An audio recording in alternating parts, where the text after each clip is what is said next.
मनीषा के पिताजी को सीबीआई ने क्यों किया फोन? क्या मनीषा की कॉल डिटेल्स खंगालेगी सीबीआई? और सुसाइड नोट की फिर से होगी जांच? नमस्कार, आप देख रहे हैं इंडियन न्यूज हरियाणा और इन खबर हरियाणा। मेरा नाम है आरती रावत। दोस्तों, मनीषा केस में नया मोड़ आया है। सीबीआई मनीषा की कॉल डिटेल्स खंगालने वाली है। शुक्रवार को मनीषा के पिताजी के पास सीबीआई की तरफ से फोन आया था, जिसमें कहा गया था कि मनीषा के परिवार वालों से फिर से पूछताछ होगी।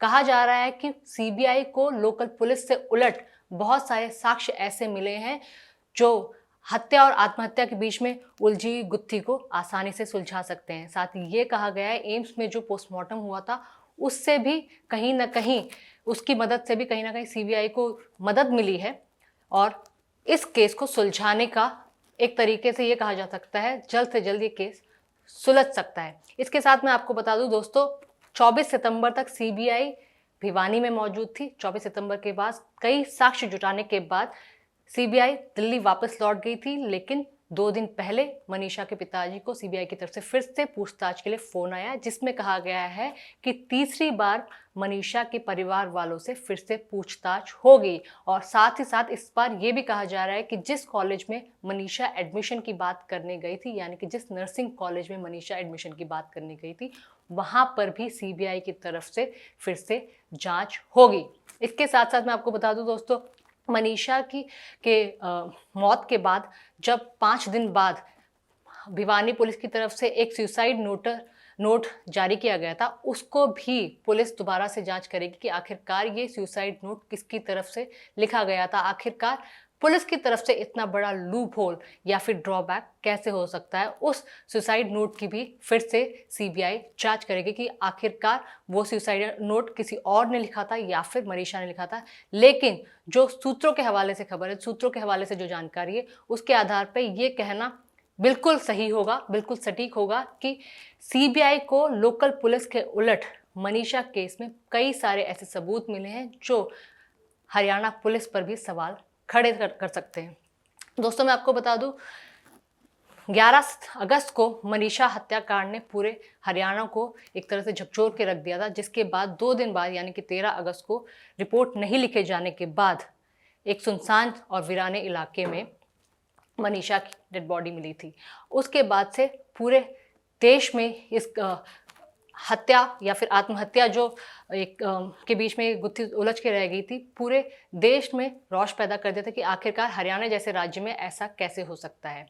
लगातार सोशल मीडिया इन्फ्लुएंसर, यूट्यूबर और हरियाणा के बड़े बड़े लोग यानी सेलिब्रिटी और कलाकारों ने मनीषा के लिए न्याय की मांग की थी, जिसके बाद भिवानी के लोकल यानी सिविल हॉस्पिटल में मनीषा का पोस्टमार्टम हुआ, जिसकी रिपोर्ट को परिवार वालों और गांव वालों ने मानने से खारिज कर दिया था। उसके बाद रोहतक पीजीआई में भी मनीषा का पोस्टमार्टम हुआ, जिसमें साफ तौर पर यह कहा गया कि मनीषा ने जहर कंज्यूम किया गया था, लेकिन उसको भी मानने से इनकार कर दिया। जब नायब सिंह सैनी सरकार पर प्रेशर बढ़ने लगा तो उसके बाद ये केस सीबीआई के हवाले कर दिया गया और तीसरा पोस्टमार्टम दिल्ली के एम्स में हुआ, जिसके बाद से सीबीआई 3 सितंबर को यहाँ पर जांच के लिए पहुंची।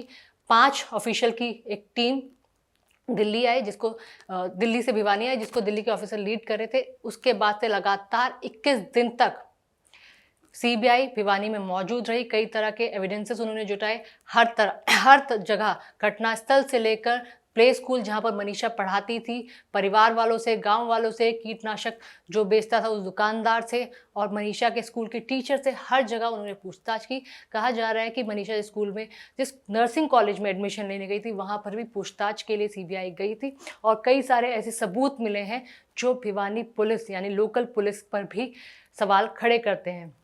क्योंकि लोकल पुलिस की तरफ से बहुत बड़ा ड्रॉबैक पहले ये रहा था कि उनकी तरफ से केस रजिस्टर नहीं किया गया था।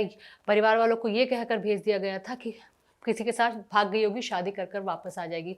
उसके बाद कहीं ना कहीं इस केस में मिट्टी डालने की कोशिश कहीं ना कहीं की जा रही थी।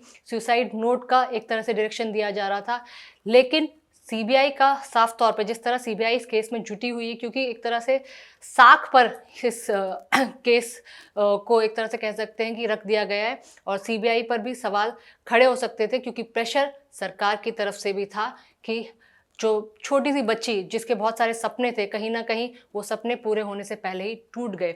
और जो एविडेंसेस सीबीआई को मिले उससे कहीं ना कहीं ये इशारा हो रहा है कि इसके पीछे कहानी कुछ और ही है। साथ ही साथ नर्सिंग कॉलेज पे जब पूछताछ होगी और उसकी जांच होगी तो ज़रूर सीबीआई को कुछ ऐसे एविडेंसेस मिलेंगे जिससे ये गुत्थी आसानी से सुलझ जाएगी। दोस्तों, इस पर आपकी क्या राय है? आपको क्या लगता है मनीषा केस में ये हत्या और आत्महत्या के बीच में उलझी हुई गुत्थी इस बार सुलझ पाएगी? हमें ज़रूर बताइएगा। नमस्कार।